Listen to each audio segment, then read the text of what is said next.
into the first quarter of the year. We're in March, and I've noticed from a lot of things you posted on social media, things at Pelzer, y'all have not slowed down. In fact, y'all just put the foot on the gas going into this year. Talk to me a little bit about what all's been going on in Pelzer this year. I like the way you say that, Greg. Putting the foot on the gas. You are exactly right. Spring is coming, and we're trying to do all we can to get ready for the new growth, both in terms of the grass, trees, and flowers, but also in terms of economic development in downtown Pelzer. We have a new business that is scheduled to announce this month, right over there on Levy Street, also known as Highway 8, that we're very excited about. It's going to be one-of-a-kind, unique store, and we look forward to inviting them to be a part of our community here. And we have tried to do a little bit at every level. We're trying to hit all parts of the town and trying to improve bit by bit in areas that affect the whole experience for residents in Pelzer. So, for example, in the Monkey Park, we continue to work. Tell people about Monkey Park. Go ahead. I mean, give a little history of Monkey Park before you talk about what y'all are doing. Sure. Well, for those of you who don't know what the Monkey Park is, it is the park behind what used to be Bilo, which is now Food Lion. And folks always ask me, why do you call it Monkey Park? Well, that name stuck because 100 years ago, there used to be a zoo that the mill operated in that park. They had all sorts of animals, all sorts of monkeys, obviously. But I read an article about they had tropical birds, they had foxes, I think they had a leopard. They had they wrote it as an old bewhiskered monkey named Uncle Joe. But they were in these cages all over that park, and it became known as the Monkey Park. But it also had an outdoor swimming pool with dressing rooms. And where Food Lion sits today, there was a big pond. I didn't realize that until I started looking at old pictures, but there was a bandstand, there was a deer park, flower garden, all sorts of things that the residents 100 years ago got to enjoy. So that's the story of the Monkey Park. We didn't just call it that out of nowhere.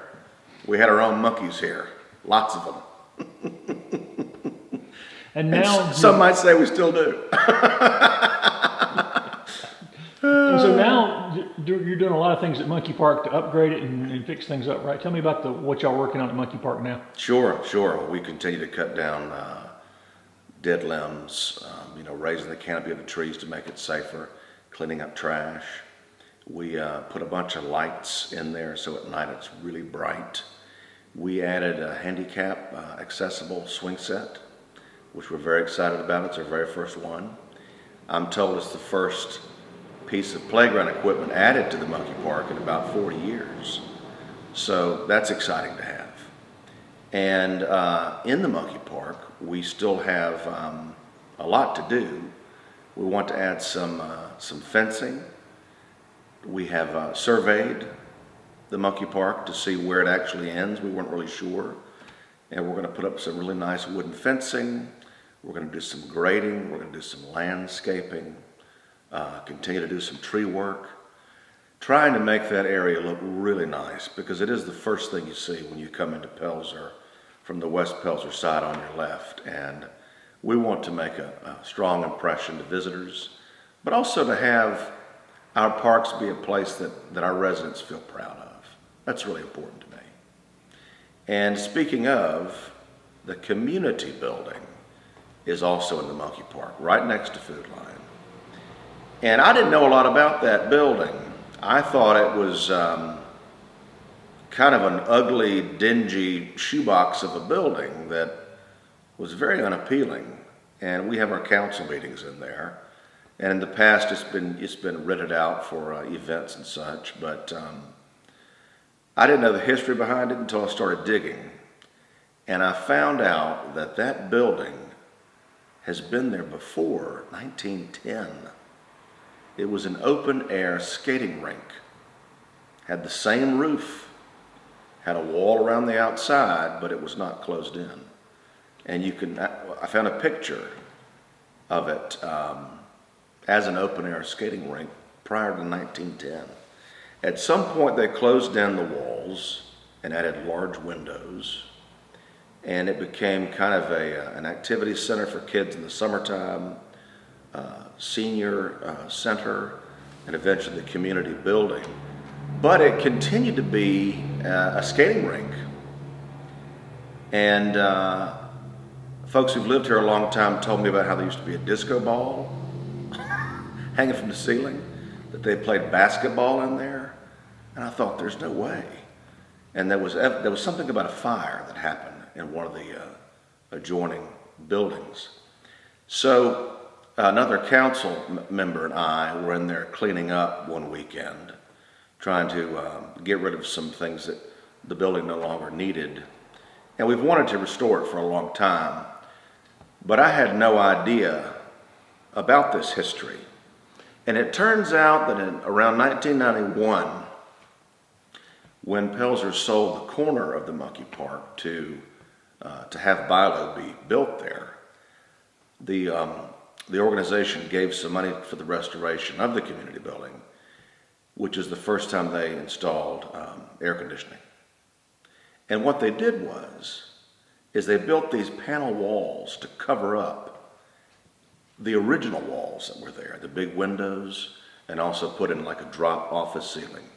So you lost, the height of the room. So I got carried away that weekend, and I just wanted to see, what's behind this wall. So I took a crowbar to it, and a friend of mine was helping me, and he said, "Is this legal?" I said, "I think so. I mean, I know the mayor." Did you realize being the mayor was going to be this glamorous? It was awesome. I love doing demo work. You kidding me? So we took a panel down, and we discovered the original beadboard walls, and those giant windows are still there. And so we are going to do our own, just initial demolition, nothing major. But we intend to restore that building to its original look and even better, and make it into a really appealing venue. I'd like to rebrand it as Pelzer Hall. That's the idea right now. To open up those windows, get some natural light in. We've already got some new kitchen equipment. We are going to install a new HVAC system, but I spoke with the county a little bit. They were a little worried that I'd lost my mind and I was tearing down buildings. And so we're working on finding some extra funding. We've got some money set aside, but it won't cover everything. So we're trying to do as much as we can to save money on that restoration of the community building. But when you walk in there, you can see it. You can see what it can be. Bringing back the height of the room, natural light, the beadboard, refinishing the floors. Those floors are original. That is the skating rink floor. And it can be something really special. And eventually, when we move our town hall to the old hospital, we'll no longer meet in that building as a council, and it will be primarily a venue.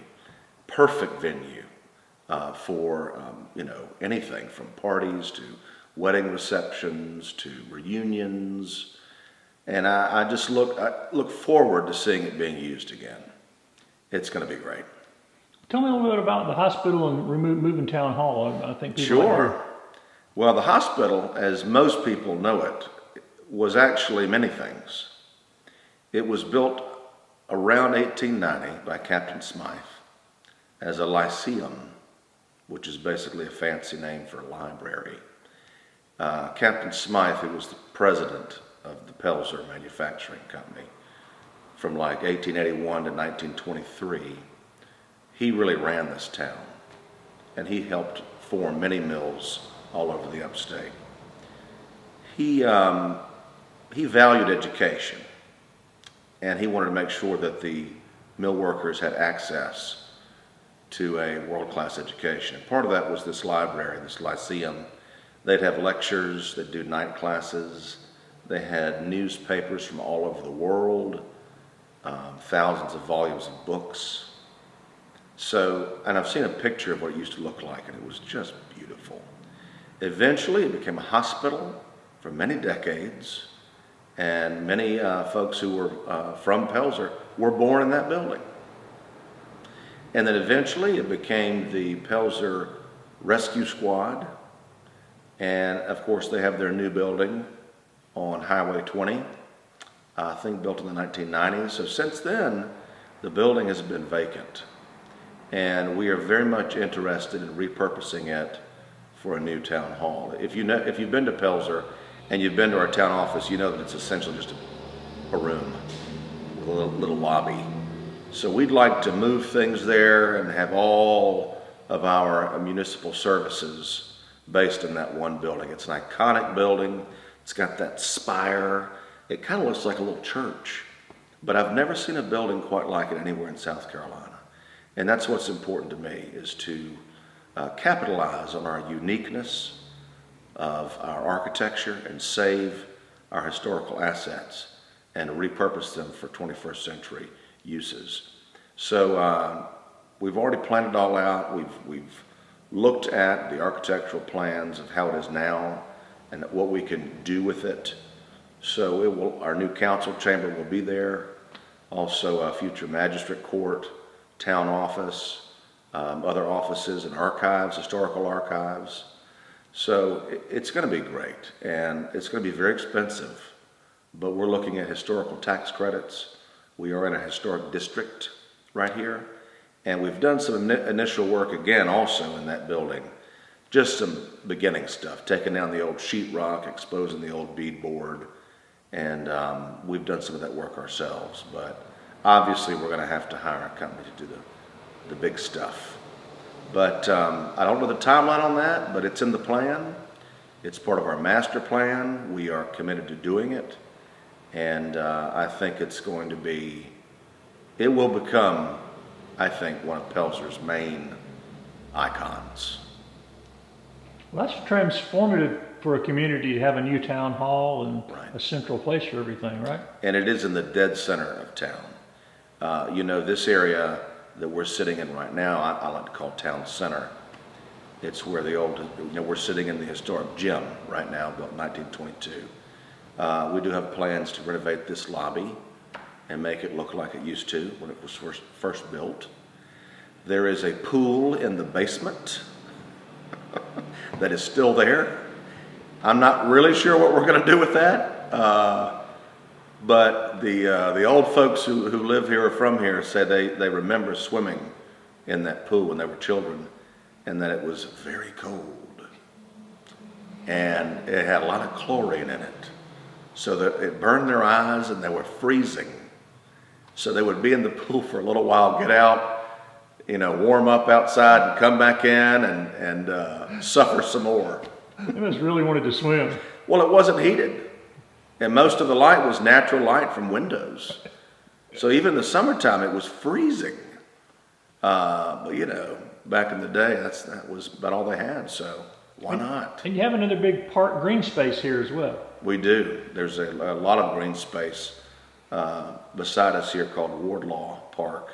We have some swing sets there, but we're trying to re-envision our main street here, Levy Street. We've got some ideas for the strip mall across the street, some ideas for what's going to happen here in between the gym and the hospital. But we are inspired by the master plan for all of that.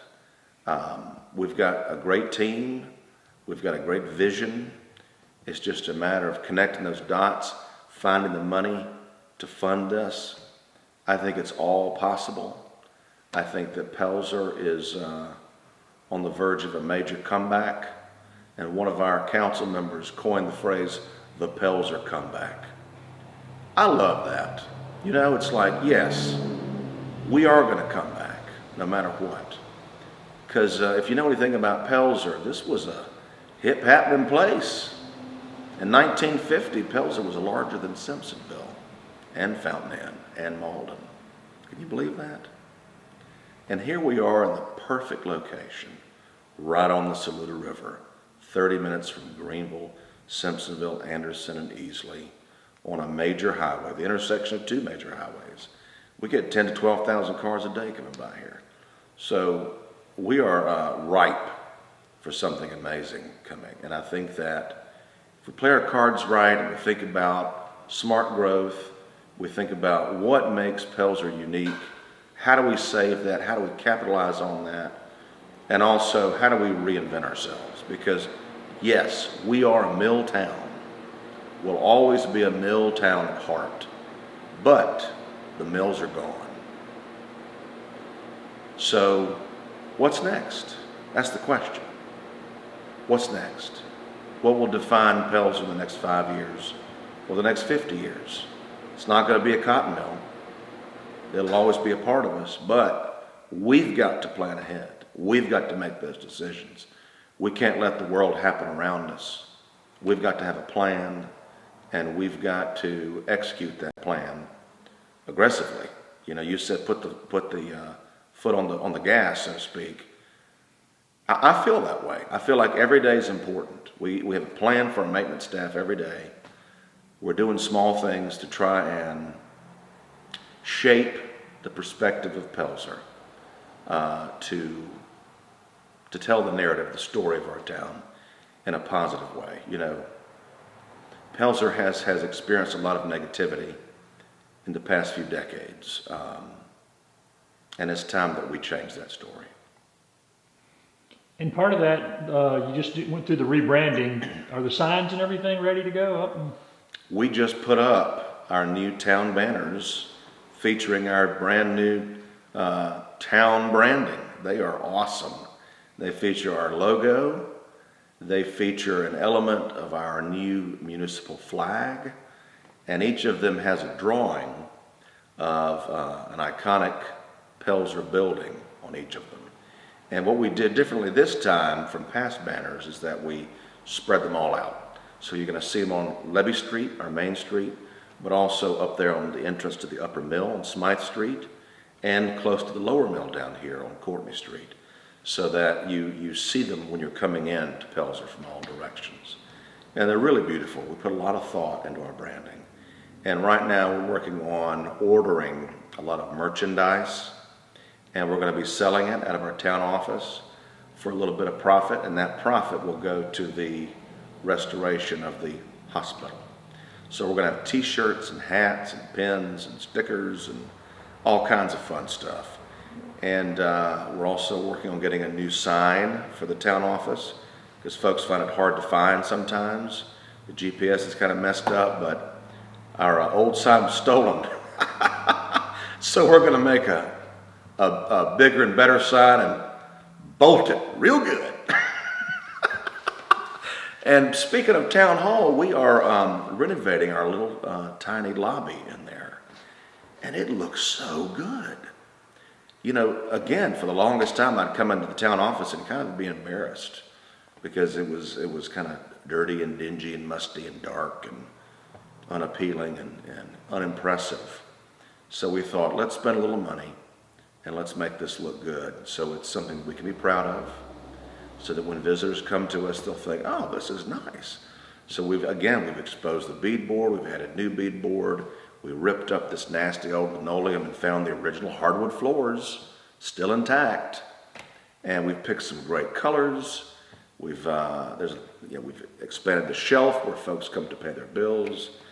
And the thing that we're most excited about is that we have framed the big color pictures of our master plan.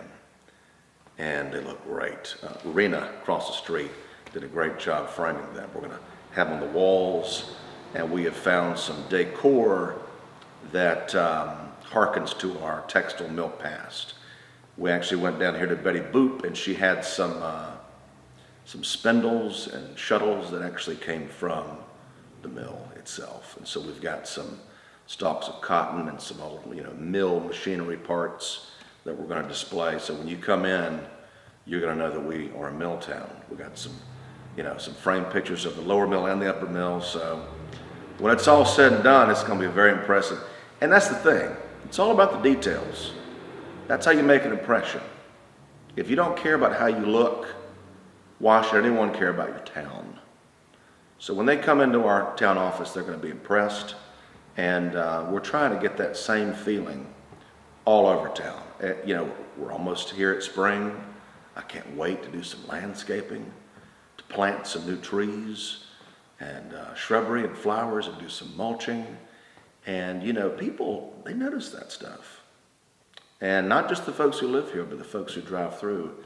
They notice the changes. And like you said, social media is a very powerful platform to share all the positive things we've been doing.